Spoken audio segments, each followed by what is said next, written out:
HOA Karen rages as he locks the gate, blocking her guests at a private fishing lake, screaming, "I have rights." Oak Ridge Waters was built around a single promise: peaceful lakeside living. The marketing photos showed calm water at sunrise, fishing lines stretching across docks, and smiling families enjoying nature.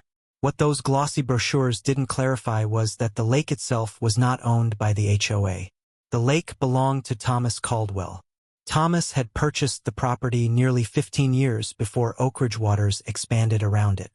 The lake was man-made, carefully stocked, and privately maintained. Its ownership was documented in county records, complete with environmental protections and restricted access clauses. Thomas was not unfriendly. For years, he allowed limited access to neighbors out of goodwill. Fishing during daylight hours. No parties, no guests, no exceptions. That goodwill slowly eroded. Trash began appearing along the shoreline. Beer cans floated near the reeds. Fishing lines were tangled and cut. Thomas found fire pits burned into the grass and tire tracks leading dangerously close to the water. Then came the guests.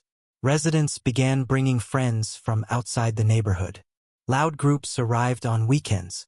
Music echoed across the water.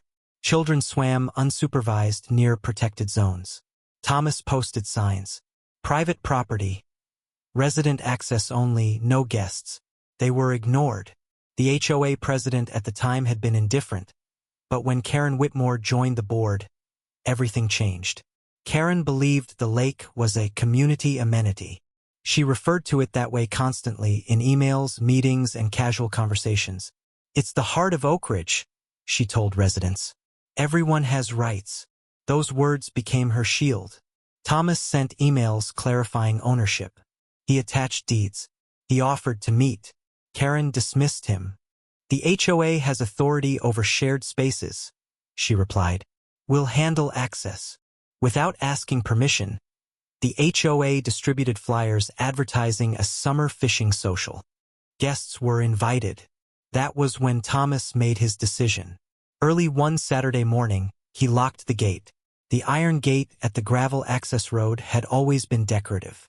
That day, it was secured with a heavy steel lock. New signage went up. Cameras activated. By mid-morning, cars began arriving. They were turned away. Confusion turned into anger. Karen arrived shortly after, clipboard in hand, guests trailing behind her. "What do you think you're doing?" she shouted as Thomas stood calmly beside the gate.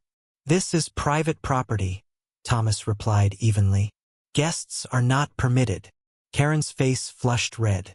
"I have rights," she screamed. "The HOA grants access. You can't just decide this." Thomas didn't raise his voice. "The HOA doesn't own the lake." Karen stepped closer. "You're blocking paying residents and their guests. I'll have this gate removed." She pulled out her phone and began filming, narrating loudly about abuse and illegal restrictions. Neighbors gathered.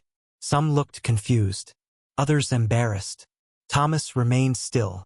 "This is your warning," Karen yelled. "Unlock this gate, or there will be consequences." Thomas said nothing. Karen called the HOA attorney. Then she called the police. When the officer arrived, Thomas calmly provided documentation. Deeds, surveys, access clauses. The officer nodded. "Ma'am," he said to Karen, "this is private property." Karen stared in disbelief. "This isn't over," she snapped. She was right. It wasn't. Karen didn't back down. Within days, she sent HOA violation notices accusing Thomas of restricting community amenities. Fines were proposed. Threats of legal action followed. Thomas forwarded everything to his attorney. Then he waited. Karen escalated by encouraging residents to challenge the gate. Several attempted to bypass it.